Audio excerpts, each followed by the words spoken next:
What is going on, guys? Welcome back to another video. I hope you had a great weekend. The UFC is back after a week off. It's already Monday. We have 306 coming up on Saturday. Also, fantasy football just started this week. If you're into that, I hope you did good and had your first win of the season. If you lost and you're 0-1, don't panic. Don't start making stupid trades just yet. Remember, it's just week 1. But enough of that. Today we have the recap of the Burns versus Brady card, what we learned from the card. Without any further ado, enjoy the intro.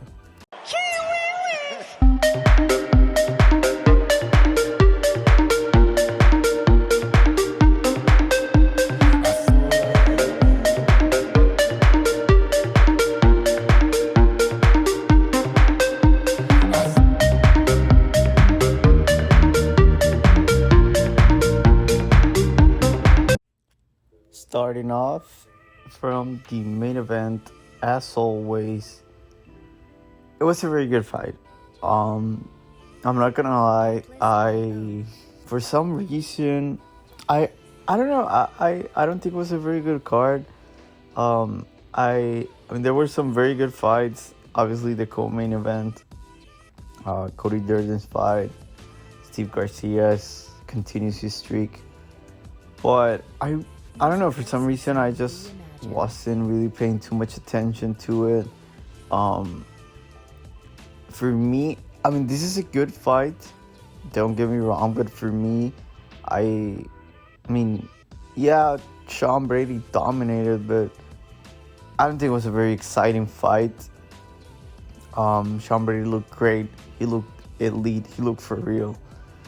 And that's what I said on my preview. This guy's only lost to Bilal, and with this fighting style, he's going to lose to Bilal again if they ever fight again. Because although Bilal's old now, so maybe he can try to push the pace, but we know Bilal never forgets to take his vitamins. He takes them daily. So I think Bilal has better cardio, even if he's 30-year-old. Even if he's 36, even if he's 37 or 38 when they fight again, I think he'll have the much better cardio. I don't think Sean Brady has a very good cardio. Like, they were glazing him at the end. I mean, he was dying out there in the 4th round. You know, those nut shots that they exchanged, that it was very funny. You can tell Gilbert Burns did it on purpose. He really got a break from that. He got like 2-3 minutes just from that. That was a big break for him, and he was dying at the end of the 5th. I don't think the 4th or the 5th were that high paced. So I think if you just push Brady in those championship rounds, I think he breaks. I don't think his striking is that good. I don't think he has that much power. I thought he had much more power than he showed. I mean, Burns doesn't really have a good chin anymore. He's been through so many wars, has taken a lot of damage throughout his career, and you could tell Burns was he was shy. He was I don't want to go as far and say he did not want to be there, because, I mean, he's Gilbert Burns, so I don't think but once he realized that this was not, a fucking training, sparring session at his gym with his buddies, I don't think he enjoyed this fight very much. He's talking about getting back in the lab. Honestly, for me, for his next fight, I think he should retire. I mean, I know on the preview I said he's still top 15 level, which I still think he is. But that's just on his skill set. I don't think his body is up for it. And most importantly, I don't think his psyche his emotional, mental state at least at this moment is right. He's 30 years old. 30 years old. He's 30. He wishes he was 30 years old. He wishes he was 30 years old. He's 38. He's old. I thought he should have taken a little bit more time after that fight, because he took like 10 follow-up shots on that JDM fight. He didn't do very well against a man that was fighting with one arm. I honestly, I think Burns should retire. I know I said that I wanted to see him versus Michael Morales because I knew Brady was going to win this fight. But I mean, can you imagine what Michael Morales is going to do to Gilbert Burns if they get in the cage? I don't know. I'm very torn on this one, but I think he's just too old now. His time has come. I don't want to see another fucking Tony Ferguson type shit. I think we all love Gilbert Burns too much for him to go out like that. So I don't think there's any shame in going out, having losses in your final fights against Sean Brady, JDM, Khamzat Chimaev. And on the Sean Brady side, he called out Ian how did he say it? Magado Cherry. I think that's an interesting fight. I think Ian Machado beats him because I think he's smarter. I mean, Sean Brady is very weird. His wrestling, his grappling is very unorthodox. So maybe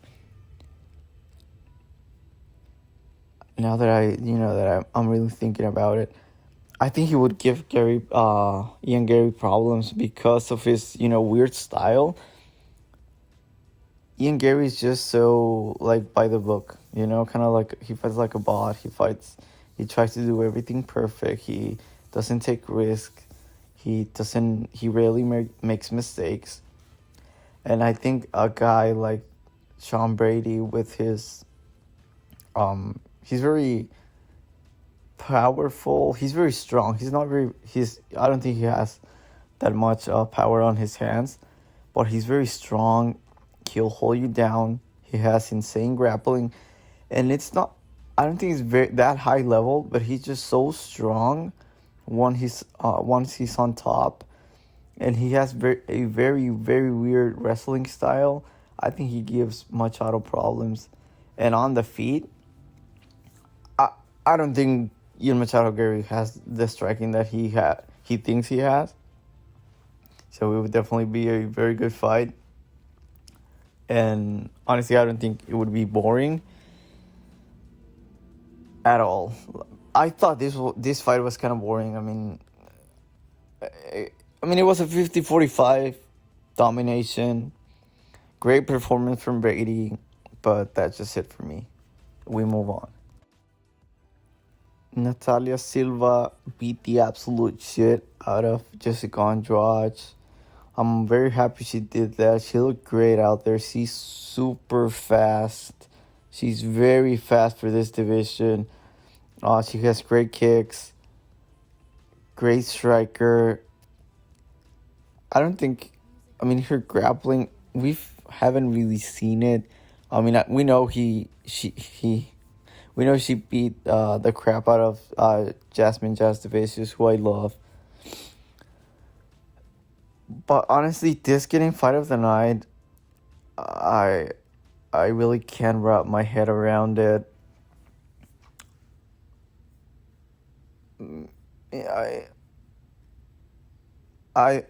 This was what we were expecting, at least for my part. I knew she was going to just destroy it and school Andrade. Andrade is not very technical, and it's been a while since she bullied another girl with her hooks, especially at this division. She can't get away with her terrible technique and striking. She always lifts her chin up when she does her rushes. And obviously she couldn't do that against a much taller and faster, more athletic girl like Natalia Silva. For their next fight, Andrade, I mean, if I'm her, I'm never fighting again in this division. I'll just stay at strawweight. But since this was a flyweight, I want to see her versus Vivi Araujo. I know Silva, she's like a poor man's Natalia Silva, so maybe she has a better chance. They're both old now, and I think it would be, it would be a striking matchup. So we always root that for those matchups in this channel. For Natalia Silva, I want to see her against Erin Blanchfield. That's me saying she's going to lose to Namajunas. I don't think she has hit that next step in her career. She's still like 24. She's super young. And and eventually I see Erin Blanchfield as a champion in this division. So him versus Natalia, I think it would be a great. It would be a great test for both of them, because we saw Blanchfield really struggle against Firo, who's a similar fighter to Natalia Silva, although Firo is more physical but Natalia is more athletic, and we know what Blanchfield can do on the wrestling, and that would also give Natalia problems. So if we can get a 5-rounder out of those girls, I think that would be great. We move on. So Steve Garcia is getting put to sleep on Saturday night. Steve Garcia is getting put to sleep. Yep, that one aged horribly, and Steve Garcia is back. This man won't leave me alone. He still haunts me, and he's back. So will I pick against him again?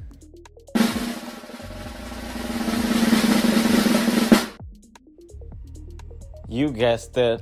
Of course I'm picking against Steve Garcia again. He sucks.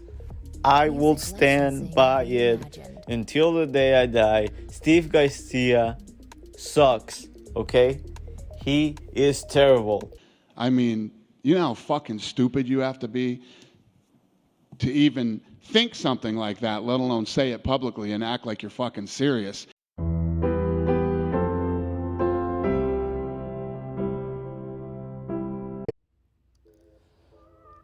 I cannot believe what just happened.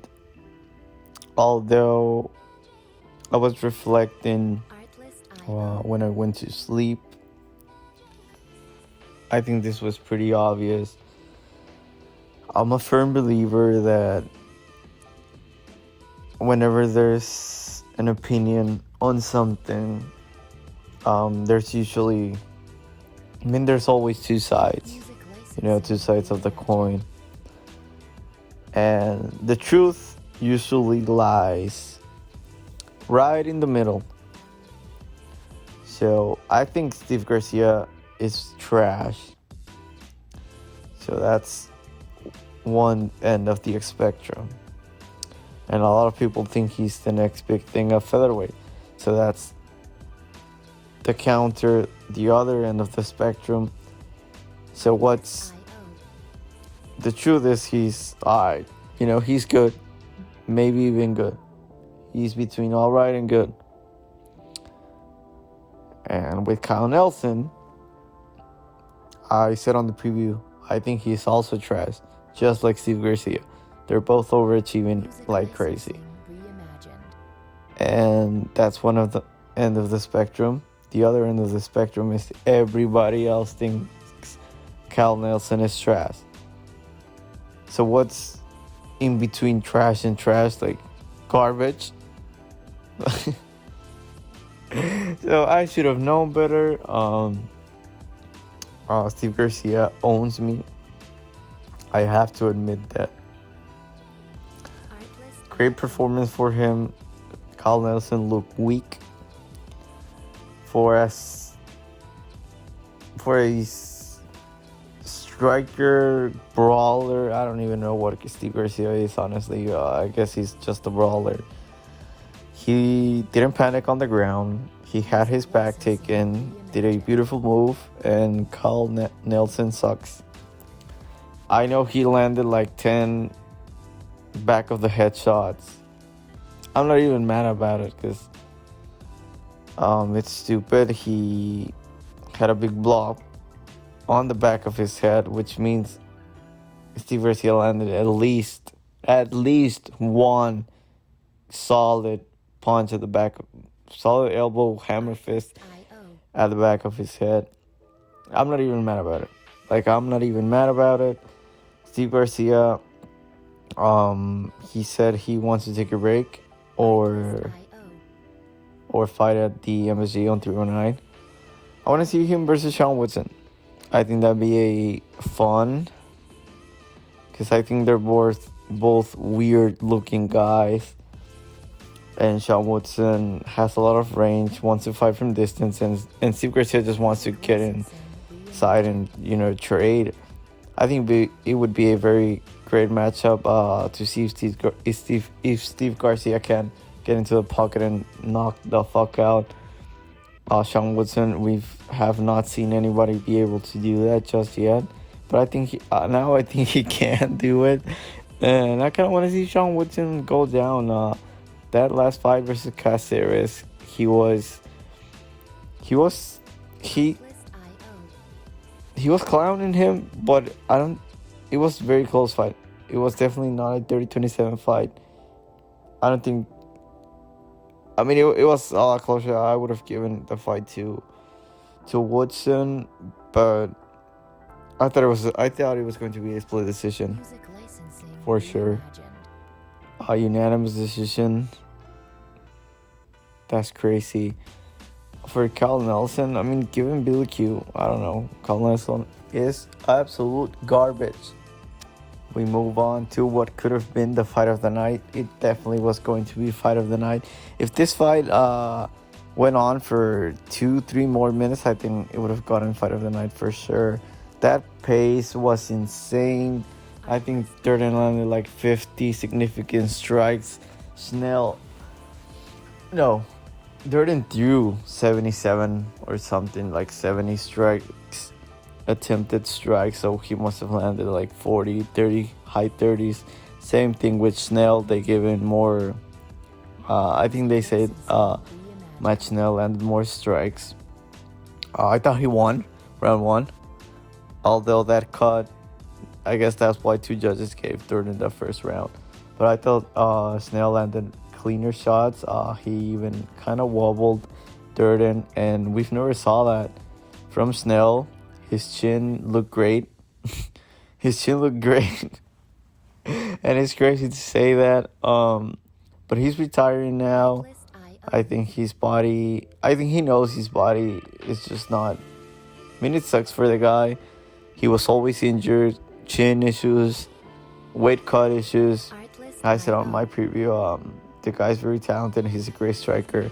I was surprised that Durden didn't engage on the grappling faster, and I was even more shocked that Snell was the one that went for the takedown. He immediately got caught in the guillotine. Durden turned into a ninja choke, and he got it very easily. It was tight. He was not getting out of that. He tapped. He retired without even having a speech. He just left the cage. It was kind of sad because I think Snell is a very good fighter, but great performance from Durden. He has looked fucking amazing. I want to see him rematch. I want to see a rematch versus Bruno Silva, because I thought he was beating the absolute crap of Bruno Silva, and I was on Bruno Silva that night. I had money on him, and I was so glad he caught Durden. But I want to see a rematch, because I think Durden beats him 7 out of 10 times. I really do. I don't want to say that was a lucky shot, because I know Bruno Silva's like very good striker, and Cody Durden is kind of a wild man. So it could happen again. But I think definitely Durden. Although I don't see Bruno Silva taking that fight, but I really want to see that. We move on. Trevor Peak versus Yanal Moose. I'll just try to fly through these ones, guys. I don't want to make this video too long. I've already been talking for 20 minutes now. I was shooting for 20 minutes, maybe 30 minutes, so I'll just fly through these. Trevor Peak, I thought he disappointed me. Everybody was hoping for a war. Yanal Moose just hugged them.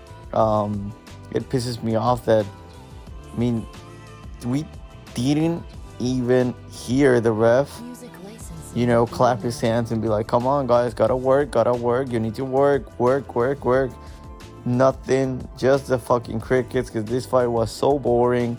Trevor Peak, I don't know, he's so weird. He got out, man. Janal, he looked great on his entries, were timing those entries perfectly. Boring ass fighter. I want to see him get manhandled, so give him Loic Ratsumov. I think he beats the crap out of him, and we want to see that because of what he did here versus Trevor Peak. For Trevor Peak, I mean, can you imagine him versus Tom Nolan? Peak is kind of tall, so he won't be as small as the usual Nolan opponent. Both of these are down for a war. They're kind of on the same schedule. I would love to see Trevor Peak versus Tom Nolan. I hope they keep Peak around because, gosh, we need one more fight out of him before he goes. We move on to Rong Chu versus Chris Padilla. This was on pace, again, to be a great fight, probably in contention for fight of the night. That elbow was nasty for what it did. We saw immediately Rong Chu was like, I poke, and he was pointing at him but he was like, dude, that was my elbow. He pointed at it mid-fight, and Rong Chu had no other choice than just to start fighting. I saw some people were talking about, he got his orbital shattered and yada, yada, yada. I don't think so, because he swung at Chris Padilla, and he landed a couple big shots on him. When your orbital shattered, you just shut down. Like, you cannot see. All of a sudden, you cannot see, and you shut down. You kind of lose balance, and you fall to the ground. He did not do that. I don't know what happened to him. That was some of the nastiest, grossest things I've ever seen on the UFC ring. For a second, I thought his eyeball popped out of his fucking socket. Great win for Chris Padilla. Yeah, that's two. I think he's alright, like a 500 fighter. Very tough. He's just so, like, mid. He's like the definition of mid on a very competitive division. But that being said, his 2 fights are by finish. This guy has to be good. You cannot just have finishes in your 2 first fights. Although this was kind of lucky. But, he threw the elbow with intent to knock him out.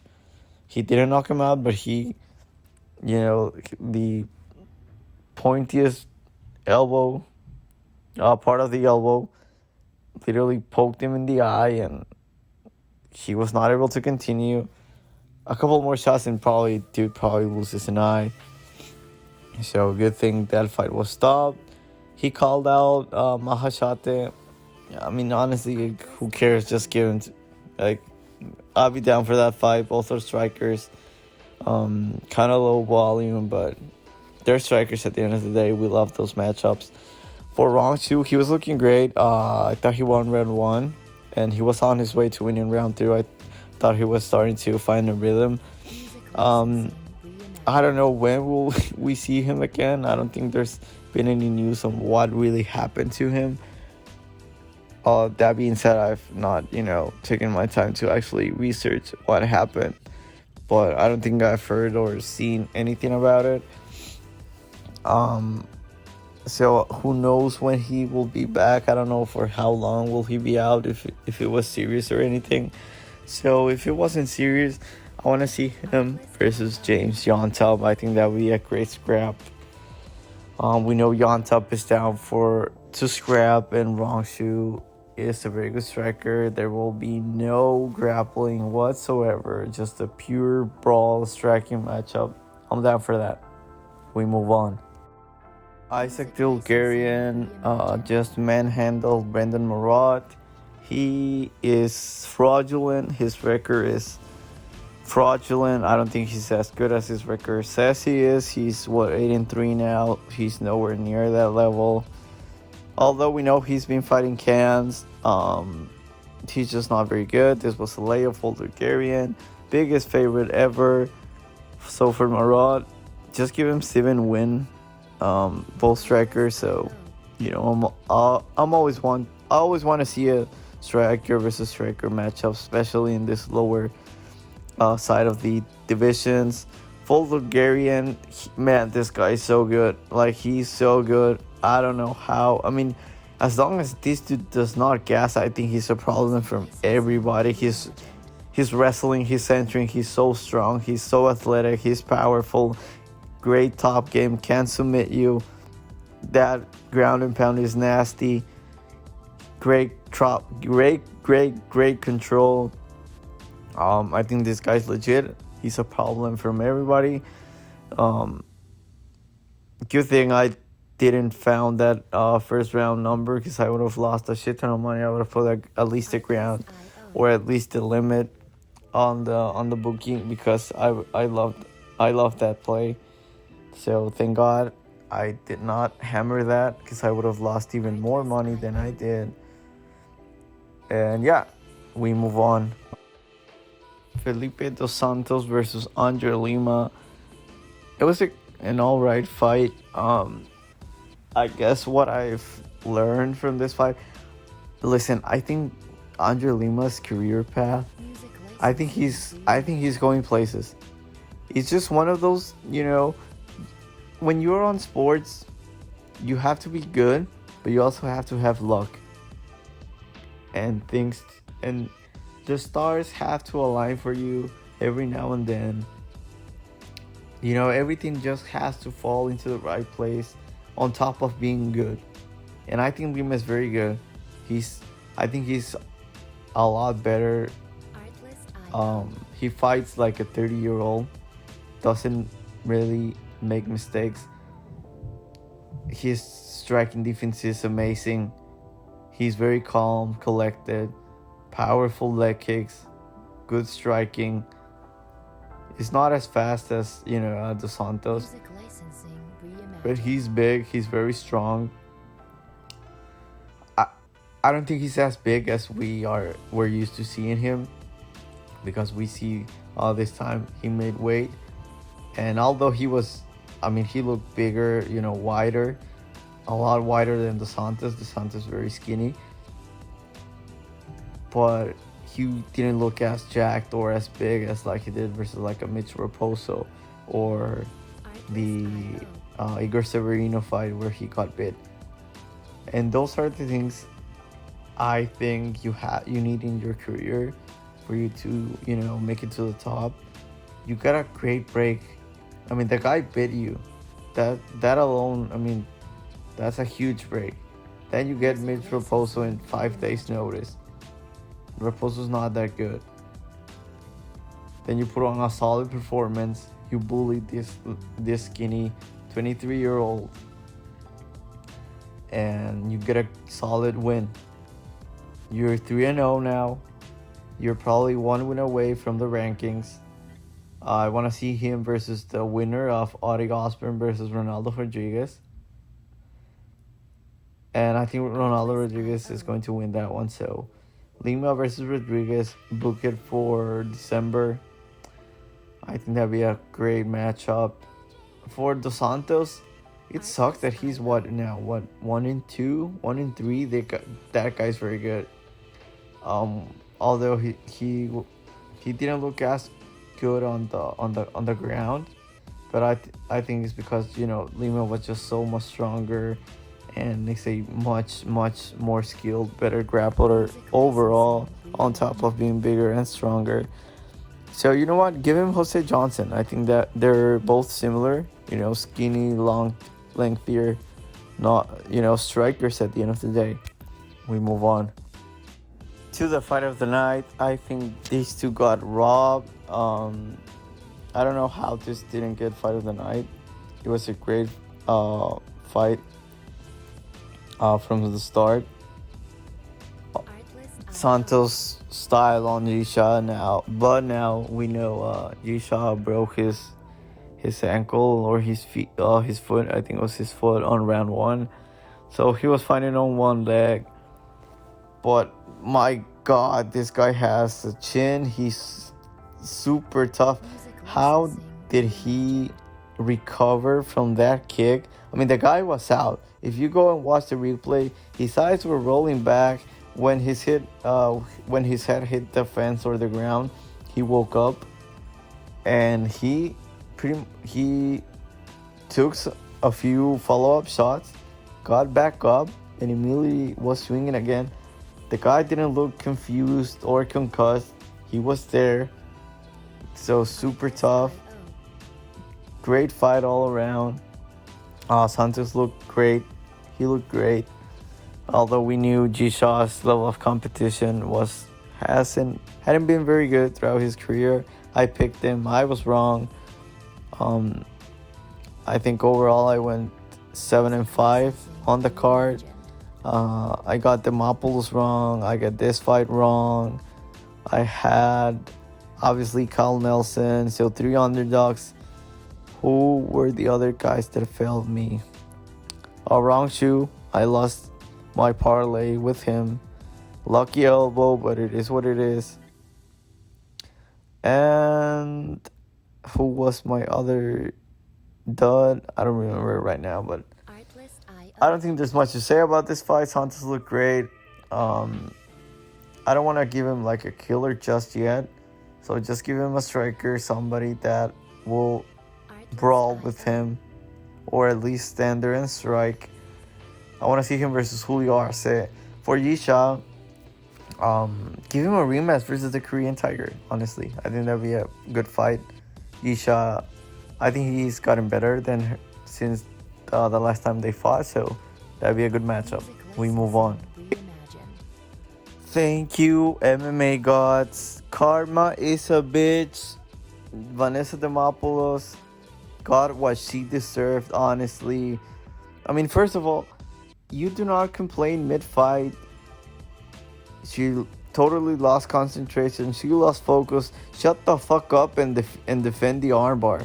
Like, she was more busy trying to say, hey, she's grabbing my glove. She's got a hold of my glove. Like, shut the fuck up and fight. Okay? I'm going to roll on my grave if this gets turned into a no contest. I don't think it will, because I think the UFC likes Jacqueline Amorim, so they won't do that to her. And the judges are not in charge of turning or overturning into no contest. So Vanessa Demopoulos got a very expensive loss on her resume. That's why she was pissed. At the end it was like, talking to the camera like, I'm sorry guys, what can I do if she's cheating? Like, shut the fuck up. All of your wins are cheap. Okay? I'm so glad this didn't hit the scorecards. And she probably lost a lot. And I guarantee you she's not paying these judges with money. So that was a tough loss for her. Double loss.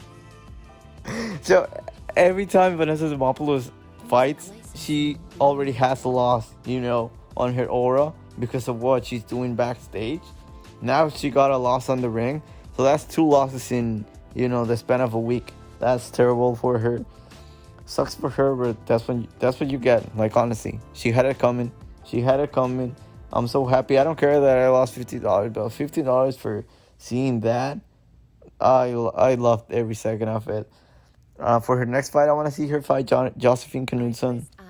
I know Knudsen's not a very good grappler, and maybe Demopoulos would try to grapple, but she's not a good wrestler, so I don't see how that fight makes it to the ground. Knudsen is mean, and for what it's worth, Vanessa Demopoulos has heart. I'll give her that, and she's down for a scrap. Jacqueline Amorim, great performance. we knew she was an elite, but like elite next level grappler. Great jiu-jitsu, great transition. Did she cheat? Yes. Does it bother anybody but Demopoulos? No. I mean, I saw this in an article on Forbes, the Forbes magazine, the Forbes website, trying to shit on Jacqueline Morin for getting a sketchy win. A sketchy win? Oh man, I'm done. We move on. Trash versus garbage. Andrew Petrosky is terrible. He's very boring to watch. He sucks. He's a terrible striker. Dylan Botka is a better striker than what people think he is, but he's terrible. He's supposed to be a wrestler, but he cannot wrestle. He's not strong. He's not very athletic. Both of these guys' cardio are mid. I mean, Petrosky, I want to see him versus Andre Muniz so he gets up and we don't have to see him ever again. The only thing that I give the UFC is that he's always the first fight. They know what they're in for, so that's good. It's crazy that the guy that got knocked out by a hip is now 5-3 in the UFC. Let me double check that because I don't want to be lying here about Andrew Petrosky's record. But it was a boring fight, as per usual with Andrew Petrosky. He's a boring fighter, doesn't take many risks. Yeah, when he's on top, he just controls you. He's 7-2. Oh my god. Oh my god. Yeah, given Muniz already, so he'll try to wrestle and gets up. For Botka, he's 0-2. He's a fraud. Everybody knows he's trash. I mean, I don't know. He's already like the shittiest middleweight in the division. Give him Ryan Loder. The guy just won the tough. They're pretty much on the same schedule. I don't think Botka took damage at all from Petrosky. They could probably fight again in 2 months. Yeah, so book it. Loder versus Botka. We move on. And finally, the tough fight nobody asked for. Nathan Fletcher submitted Ramashkas in round 2. Solid performance. This guy definitely made improvements. He looked a lot better than his tape. His grappling is very good. Same gym as Paddy Pimblett. I'm not saying he's the next Paddy Pimblett because I guess they kind of have a similar style. Ramashkas, he's just a brawler. I was hoping for him to get the win because I wanted to see him in the UFC. I think he's more exciting than Nathan Fletcher for sure. But great win from Fletcher. Great sub. Amazing triangle. Good for him. I really couldn't think of anybody else, so I'll just say I want to see him versus the Hawk Rider next, Jeka Serigi. That is it. That is going to be the end of the video. If you made it this far, I really appreciate you. If you are not subscribed, please subscribe. Leave a like if you enjoyed, or I made you laugh, or even dislike the video if you think it was bad, if you didn't enjoy it, if you think you wasted your time by watching this. And yeah, I'll see you guys on the preview for the Sphere UFC Noche, UFC 306, Merab versus O'Malley. Stay blessed.